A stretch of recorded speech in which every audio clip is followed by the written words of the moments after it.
ஓம் சாய்ராம். எனது அருமை பிள்ளையே, இதை செய்ய வேண்டும் அதை செய்ய வேண்டும் என்று தானாகவே அனைத்து வேலைகளையும் இழுத்து போட்டுக்கொண்டு தனியாளாகவே கஷ்டப்படுகின்றாய். அப்படி என்றால் உன் உடம்பை யார் கவனித்துக் கொள்வது? நேரத்திற்கு உணவு எடுத்துக்கொள்வதில்லை. உன்னை கவனிச்சுக்க யாரும் வரமாட்டாங்க. உனக்கு உடம்புக்கு ஏதாவதுன்னா உன்னை கவனிச்சுக்க கண்டிப்பாக யாரும் வரப்போகிறது. அவங்களுக்கு அவங்களுடைய வேலை தான் முக்கியம்.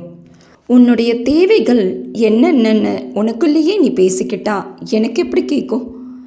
உள்முகமாக என்ன நினச்சி உச்சி முதல் பாதம் வரை என்னை தியானித்து உள்முகமாகவே என்னிடம் பேச துவங்கு. உனக்கு வேண்டியதை நிச்சயமாக நான் செய்து தருவேன். அப்புறம் எதுக்காக நீ அழற?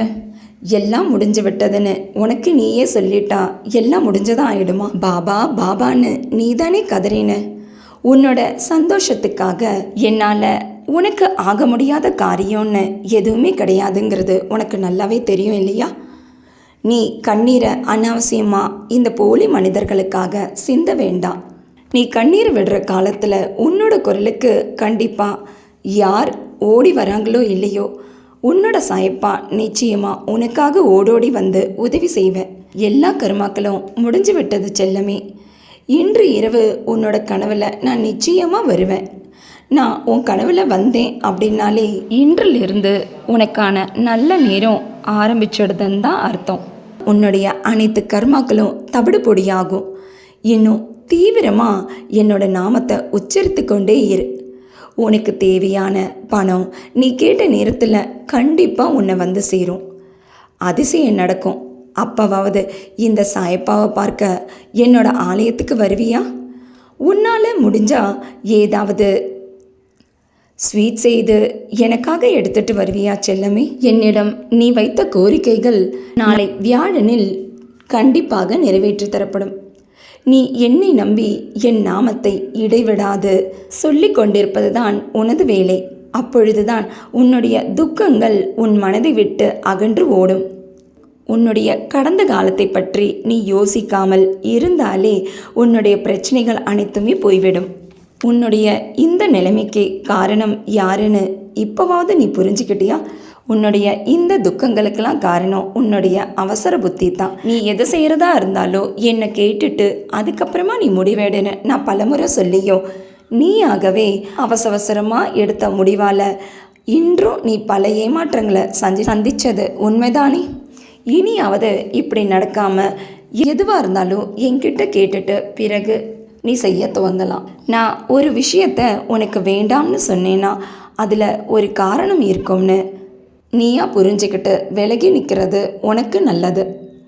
சாயப்பா சாயப்பான்னு நீ சொல்கிற ஒவ்வொரு நொடியும் உன்னோட குரலை கேட்டுக்கிட்டே இருக்கணும் போல இருக்குது. அதனால தான் ஒரு சில விஷயங்களை உனக்கு நான் நிறைவேற்றி தராததுனால நீ என் மேலே கோபப்பட்டும் எனக்கு உன் மேலே கோபமே வரலை. கோபமும் ஒரு வகையான பாசம்தான். அதை எல்லோரிடமும் காட்டிவிட முடியாது. உன்னுடைய மனசுக்கு நெருங்கியவங்க யாரோ அவங்களுக்கு மட்டும்தான் நீ காட்ட முடியும். அப்படின்னா உன்னோட நெருங்கிய உறவுகள்னு நீ சொல்கிறியே, அவங்கக்கிட்ட நீ காட்டியிருந்தப்ப அவங்களால உன்னோட கோபத்தை புரிஞ்சு கொள்ள முடிஞ்சுதா? இல்லை தானே? அப்படின்னா அவங்க உனக்கானவங்க இல்லை.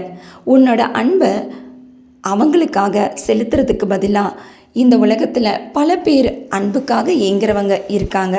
அவங்களுக்காக உன்னோட அன்பை நீ செலுத்தலாம் இல்லையா?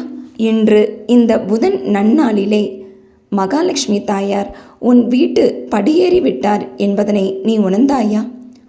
அப்படி நீ உணர்ந்திருந்தால் சில்லென்று மெல்லிய காற்று வீசுவதை போன்று உனக்கு தோன்றியிருக்கும். இதுவரை என் வாழ்வில் நடத்தியது அனைத்தும் நீங்களே சாயப்பா. இனி நடத்த போவதும் நீங்கள்தான் சாயப்பா. அப்படின்னா நடப்பவை அனைத்தும் நன்மை தருவதாகவே இருக்கட்டும் சாயப்பான்னு என்னிடம் முழுமையாக சரணாகதி அடைந்துவிடு. இனி உனக்காக அடுத்தடுத்து வேலைகளை நான் செய்ய துவங்க ஆரம்பிச்சிடுவேன். நான் இந்த சிலையிலேயும் இந்த படத்தில் மட்டும்தான் இருக்கேன்னு நினைக்காத. ஓர் அறிவு முதல் 6 அறிவு வரை அனைத்து ஜீவராசிகளிலுமே நான் நிறைந்திருக்கின்றேன். என்னோட மற்ற ஏழை எளிய பிள்ளைகளுக்கு உன்னால் முடிந்த உதவியை செய்துவிடு. உன்னுடைய வாழ்வு இன்றிலிருந்து, அதாவது பூஜ்ஜியத்திலிருந்து ஆரம்பிக்க உள்ளது. நீ வேண்டிய பணத்தொகை நாளை வியாழன் விடியலில் உனக்கு நிச்சயமாக கைக்கு கிடைக்கும். உன் வாழ்க்கையில் அன்பும் சிரிப்பும் மிகுதியாக இருக்கட்டும். நீயும் உன் குடும்பமும் சந்தோஷமாக வாழ்வீர்களாக. இன்றும் என்றும் என்றென்றும் உன் சாயப்பா உன்னருகினில். வாழ்க வையகம், வாழ்க வளமுடன். ஜெய் சாய்ராம்.